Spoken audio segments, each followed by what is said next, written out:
Oak Island has finally broken. After centuries of failed digs, collapse after collapse, and treasure hunters walking away empty-handed, Rick Lagina has pulled off the unthinkable, a $175 million jackpot buried beneath the island's cursed soil. No rumors, no speculation. This is the discovery the world has waited generations to see. The island that chewed up fortunes and swallowed lives has at last surrendered its prize. Gold bars, relics, and undeniable proof have transformed Oak Island from legend into fact. Rick didn't just find treasure. He closed the book on the most famous mystery in treasure hunting history. For years, skeptics dismissed the search as fantasy. Now, those doubts are gone. The numbers are real, the haul is massive, and the mystery is solved. Rick Lagina stands at the finish line of a 200-year hunt, holding the ultimate jackpot that rewrites everything we thought we knew about Oak Island. Before we break down every shocking detail, make sure you hit like and subscribe, because this is just the beginning of revelations that will rewrite history. The storm rolled in heavy over Nova Scotia, lightning crawling across the sky like veins of fire.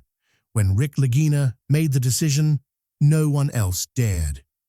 For generations, the Laginas had dug under the sun, in plain view of skeptics and government eyes, but this time was different.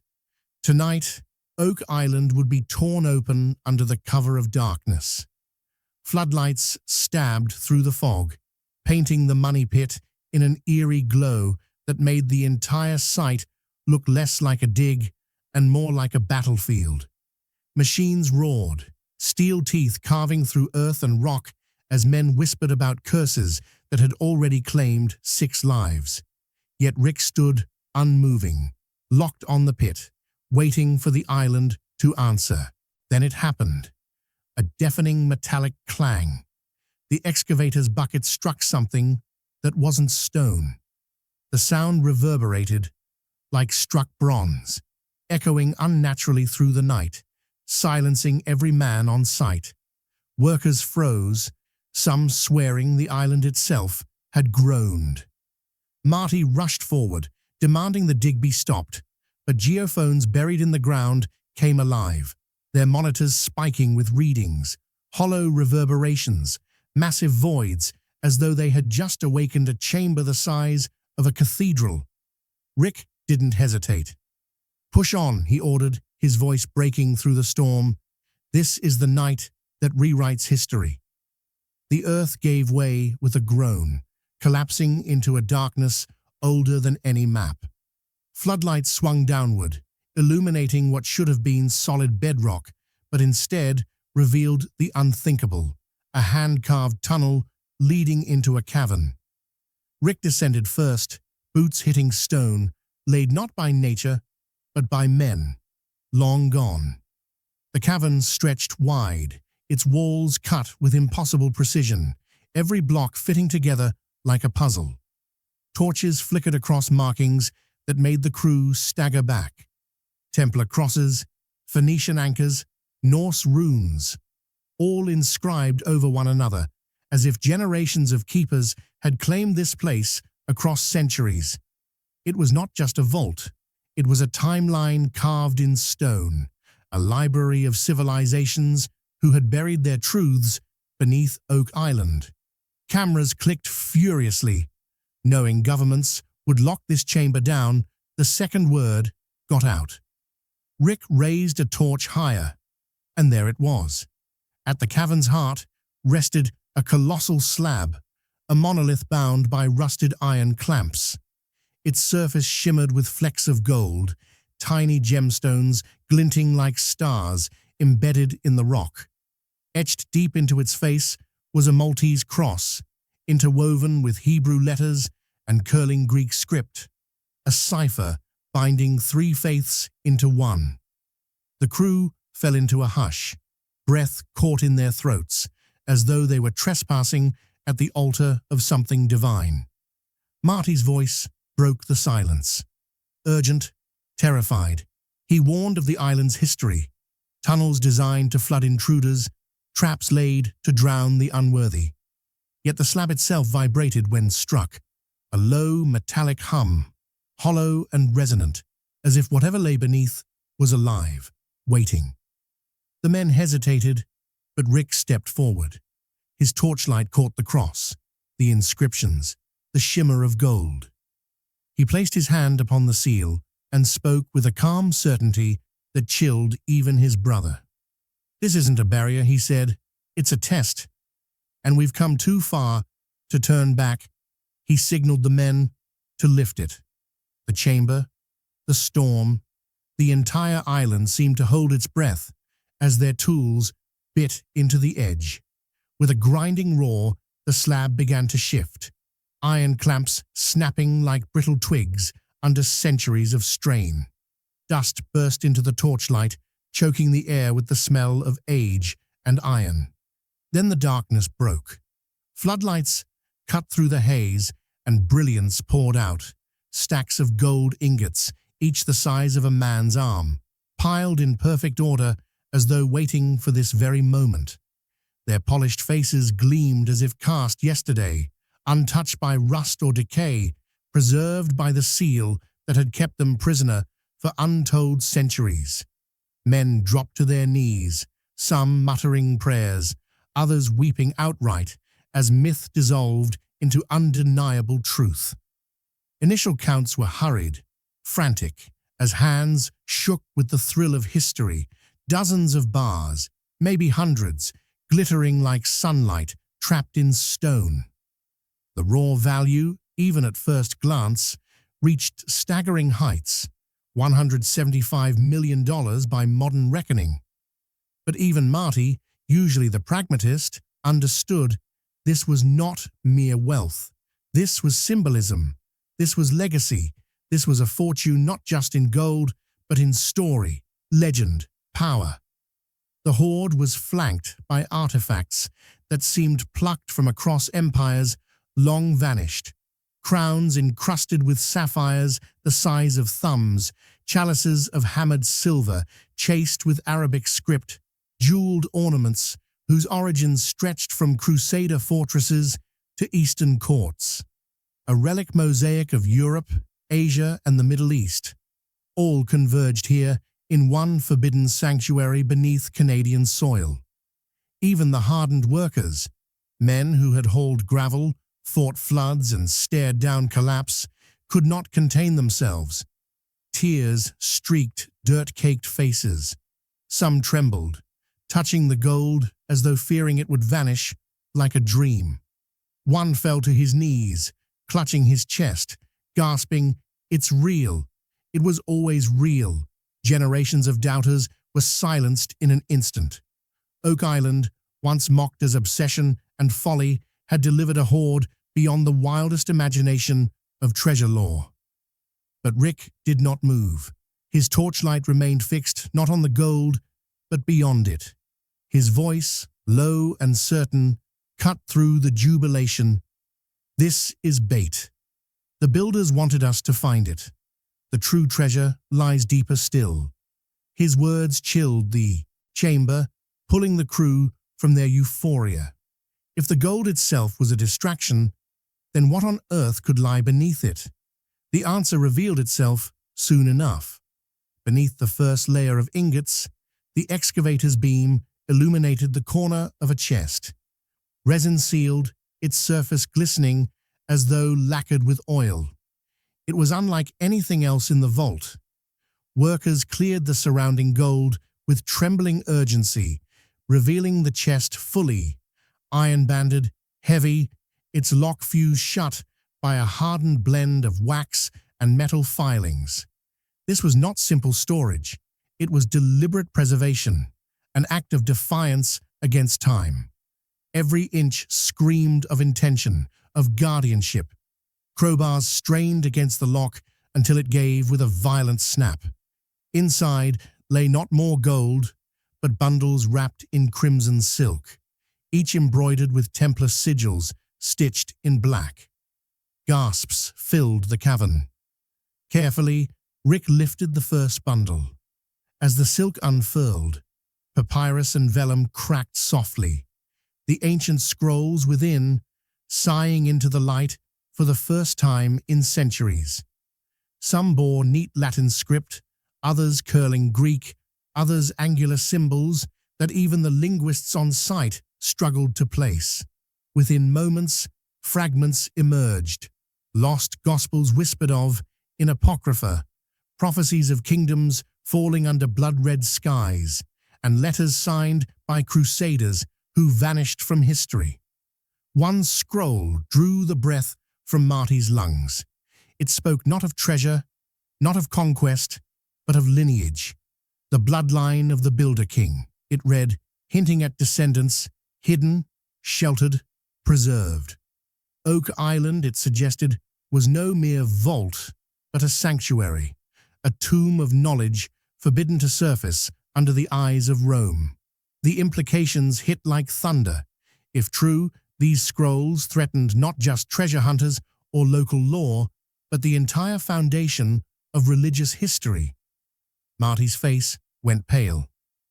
"These papers," he murmured, "aren't worth millions. They're worth empires." But the chest had yet one more revelation. At its base, wrapped in the same crimson silk, rested a hammered gold plate, its surface etched with impossibly fine detail. Rick lifted it carefully, and the chamber fell into hushed awe. It was a map, not of the world they knew, but of Oak Island itself, its shape precise, yet adorned with patterns no modern cartographer would dare. Intricate lines traced tunnels and sealed vaults never before charted. Symbols marked chambers beneath chambers, layers beneath layers, suggesting the hoard they had uncovered was only the surface of something far greater. Then came the revelation that sealed their astonishment. As the plate tilted under torchlight, its etchings aligned with star charts the team carried for reference. Orion's belt, perfect, undeniable alignment. The vault itself had been laid out according to the heavens, its builders not merely hiding treasure, but weaving cosmic architecture into stone. Rick's breath caught as he realized what this meant. "This isn't a vault," he whispered. "It's a temple, a new Jerusalem, built here, hidden in plain sight, waiting for us to discover." But their whispers did not remain within the cavern. Rumors spread faster than gold fever. Even before dawn broke over Nova Scotia, the existence of the Golden Map had leaked. Whispers reached the ears of governments, intelligence agencies, and religious institutions across the globe. For some, it was a call to arms. For others, it was the threat of collapse. And while Rick and his crew stared at the map that promised more secrets than they had ever dreamed, unseen forces were already moving to claim it. As if answering those whispers, the island itself began to stir.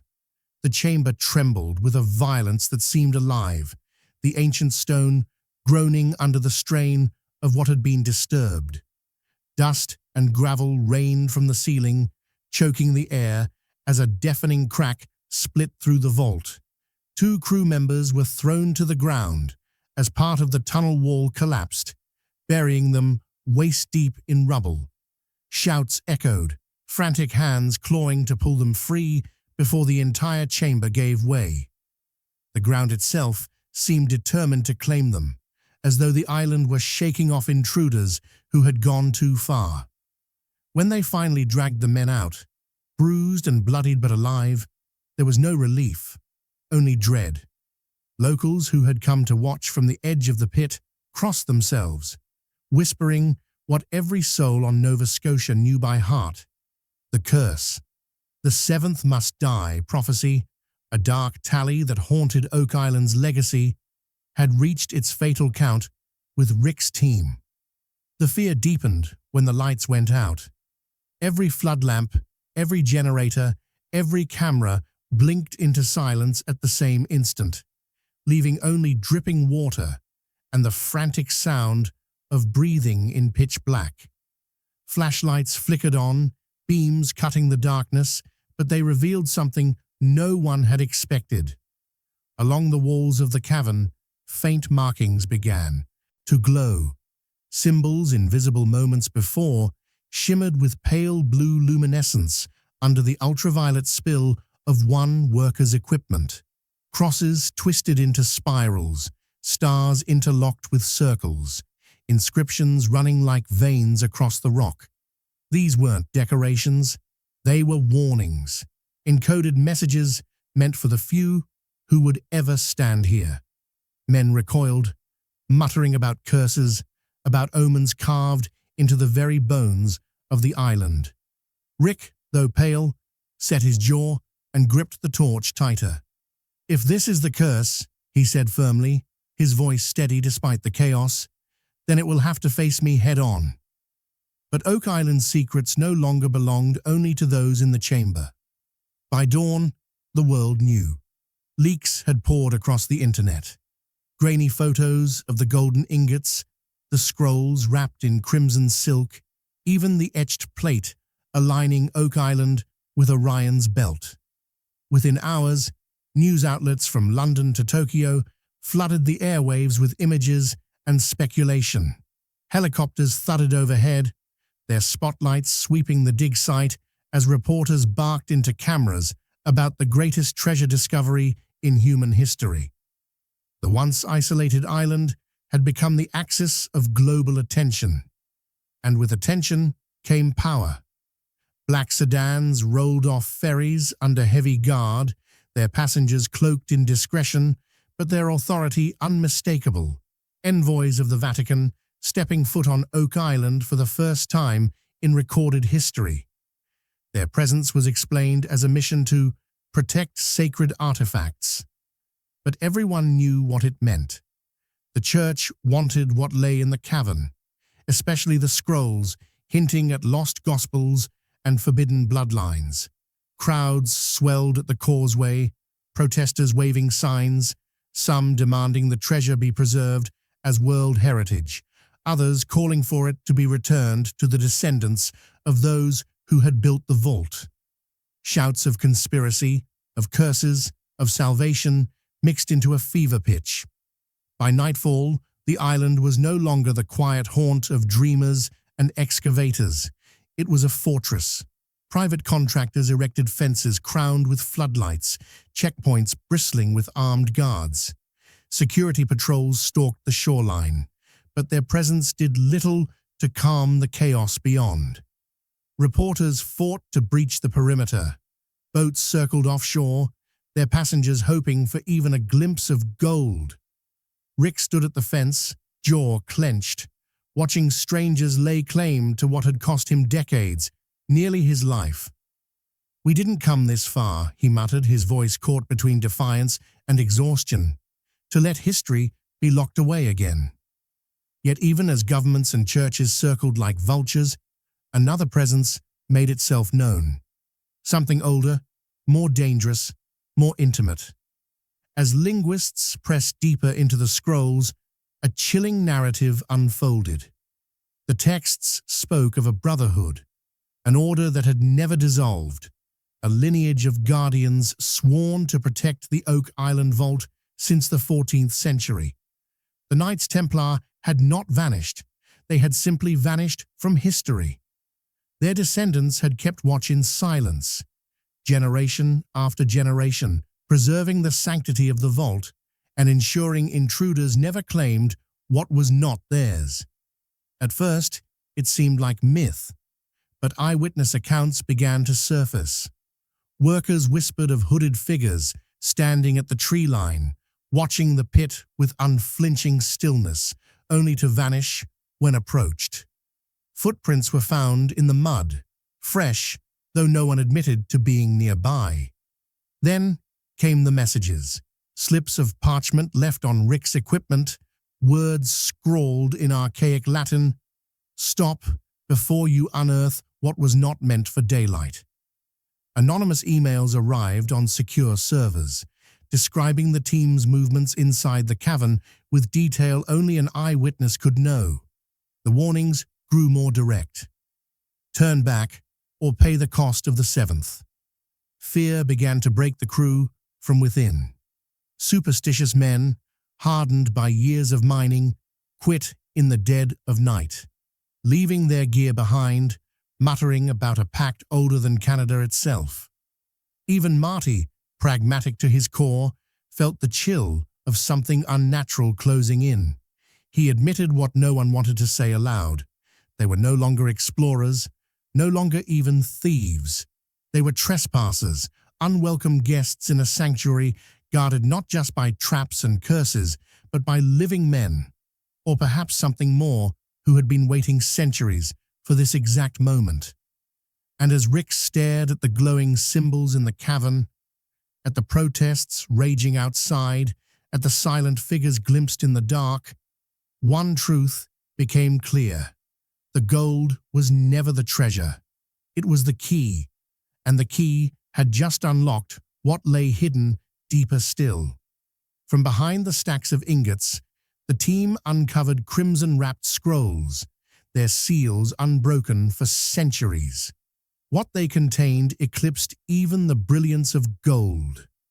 Line by line, translation revealed a narrative that seemed impossible, heretical, yet carved into the very foundations of the chamber itself.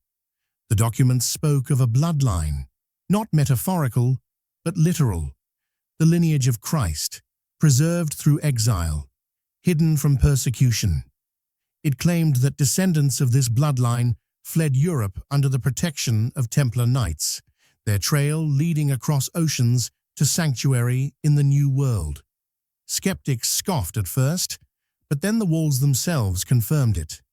Carved symbols, crests, sigils, marks of royal families, aligned with genealogies that stretched back to dynasties long erased from public record. Some marks bore uncanny resemblance to heraldry associated with Merovingian kings. Others hinted at secret unions suppressed by the church. The chamber was not just a vault of wealth, it was a burial ground, perhaps even a reliquary for flesh and bone, tied directly to what the scrolls called the Builder King. The science only deepened the storm. Relics were swabbed for DNA. The samples rushed to labs under cover of night. The results stunned geneticists, markers unlike anything in recorded European or indigenous databases, anomalies that defied categorization, as though the lineage traced a branch of humanity unaccounted for in modern history. Scholars who saw the data whispered privately that if authenticated, it would rewrite civilization's foundations, shattering doctrines held for 2 millennia. News of the results leaked quickly, fueling frenzied debates across academic, political, and theological circles. Entire governments braced for fallout, knowing faith and power alike might splinter if the revelation was made public. Rick felt the weight pressed down harder than any slab of stone. His hands trembled as he held one of the parchments, torn between exposing the truth or burying it again. To reveal the bloodline might ignite a new reformation, or unleash chaos no one could contain. But the island was not finished with them. While protests roared at the causeway and envoys demanded access, disaster struck inside their own ranks. At dawn, guards discovered the unthinkable. Part of the treasure was gone. Chests of gold ingots, painstakingly catalogued, had vanished from secured storage. Locks remained sealed, doors untouched, alarms silent. Security footage revealed only blurred shadows, shapes that moved like liquid across the screen, leaving no trace of entry or exit. Experts declared the tapes corrupted, but others whispered of something darker, that the Brotherhood had come for what was theirs. Workers spoke of hooded figures seen again, slipping into the tree line before disappearing. Some believed the gold itself had resisted removal, that the island had reclaimed what was never meant to leave its chamber. Fear tore through the team, but Rick's fury burned hotter. He clenched his fists at the shoreline, refusing to surrender to specters or shadows. "This island still holds secrets we can't even begin to imagine," he declared, his voice carrying over the restless waves, "and I'll drag them out piece by piece, no matter who or what tries to stop us." His vow was both defiance and warning, the kind of oath that history tends to remember, or curse. In the days that followed, official word spread across the world. Expert committees confirmed what could be safely admitted. Oak Island had yielded $175 million in gold, artifacts from vanished empires, scrolls of priceless historical value. Governments issued careful statements, acknowledging the discovery while steering clear of the most volatile truths. Nowhere did they mention the bloodline. Nowhere did they speak of the prophecies or genetic anomalies. The public was fed the surface, while the depths were locked away. Within weeks, Oak Island was reclassified as a restricted archaeological zone, the causeway sealed to all but authorized personnel. Armed patrols ringed its shores, and for the first time in centuries, not even treasure hunters dared breach its silence. Rick Lagina stood on the shore one final evening, the island behind him blazing with the cold glare of floodlights and security towers. The sea lapped at his boots, carrying the scent of salt and secrets. His eyes lingered on the tree line, half expecting to see the hooded watchers one last time. Instead, there was only wind. "The mystery isn't solved," he whispered, the words barely audible even to himself. "It's only begun." Behind him, Marty's silence was heavier than agreement. Ahead of him, the Atlantic stretched endless and dark, as though daring him to imagine what lay beyond. The world would awaken slowly, uneasily, to what Oak Island had revealed. Not just treasure, not just relics, but a fracture in history itself, a glimpse into a hidden lineage, a suppressed truth, a design written into stars and stone. Oak Island was no longer a legend whispered in taverns and on documentaries. It was the axis of a hidden history waiting to surface, a wound cut into the timeline of humanity.